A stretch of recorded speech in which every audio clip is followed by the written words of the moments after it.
Olá, tudo bem? Nessa aula eu quero falar com você sobre dois tipos de experiências que acontecem na nossa vida, tanto dentro de casa quanto na escola, que são as experiências cristalizadoras e as paralisadoras.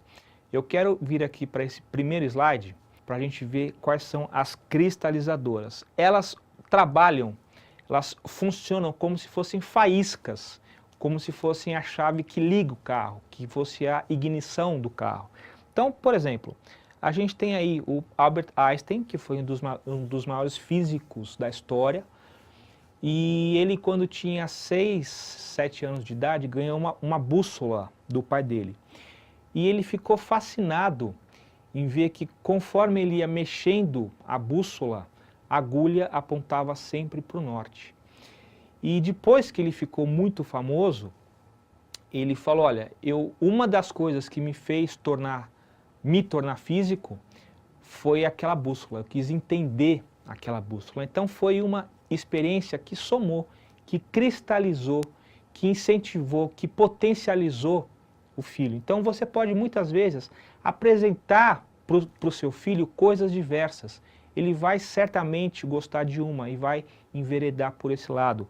Um outro exemplo é o Yehudi Menuhin, que foi um dos maiores violinistas do século passado.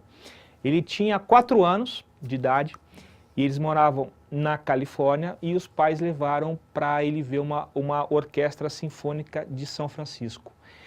E ele ficou bobo, ele ficou entusiasmado, ele ficou impressionado com o violinista, de um dos violinistas da orquestra. E ele passou o concerto inteiro olhando para aquele cara, ouvindo aquele som, ouvindo aquela música. Quando ele saiu de lá, ele falou, pai, quando eu fizer 5 anos eu quero ganhar um violino, quero aprender a tocar violino, porque eu quero tocar violino um dia nessa orquestra. E assim o pai fez. Quando ele fez 5 anos, ele ganhou um violino de presente. O pai colocou numa aula de música e ele foi se desenvolvendo, ele foi gostando, aprendendo e ele se tornou um dos maiores violinistas do século passado.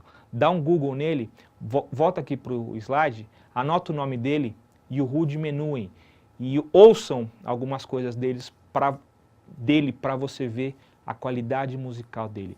É claro que ele já nasceu com uma inteligência musical acima da média. E o que os pais fizeram? Potencializaram.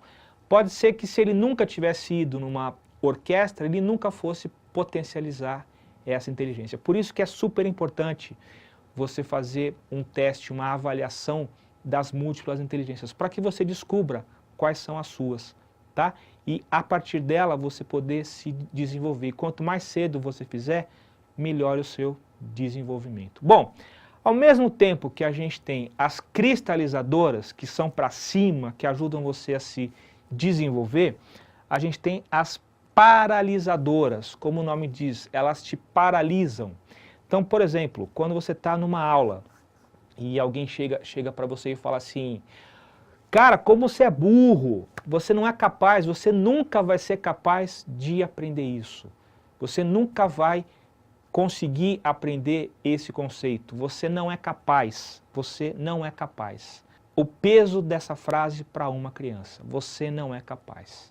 E quando uma criança, principalmente uma criança, ouve isso, ela vai interiorizar isso nela e ela vai realmente achar que ela não é capaz e ela vai dar um comando inconsciente para os neurônios dela, dizendo, olha, você não vai aprender isso porque disseram que você não é capaz, porque disseram que a gente, eu e você, neurônio, não somos capazes. Então, pais e professores, tenham o maior cuidado do mundo quando vocês forem falar com seus filhos e com os seus alunos, principalmente quando forem palavras de impacto. Nunca subjugue o teu filho, nunca subjugue o seu aluno. Nunca use esse termo, você não é capaz, porque ele pode interiorizar isso e levar isso para a vida inteira e nunca aprender aquele assunto. Eu dei aula há muito tempo de matemática e ainda dou aula de matemática, mas comecei com 13 anos, não faz tanto tempo assim. E eu tive muitos alunos que falaram, Beto, olha, eu não vou conseguir aprender com você porque meu pai disse que eu sou incapaz, que eu nunca vou aprender isso. Em meia hora ele estava aprendendo. Por quê? Porque a forma que você ensina é a empatia. O professor tem que ter empatia, é a maior característica do professor. A gente tem essas duas experiências que podem fazer a diferença para sempre na vida de uma pessoa. As cristalizadoras e as paralisadoras. Então, professores e pais, atentem-se para esses dois tipos de experiência. E, claro, usem mais as cristalizadoras e não usem as paralisadoras. Tudo bem? Pessoal, por essa aula é isso aí. Espero que você tenha entendido e daqui para frente só experiência cristalizadora. Beleza? Valeu, até a próxima aula. Tchau, tchau.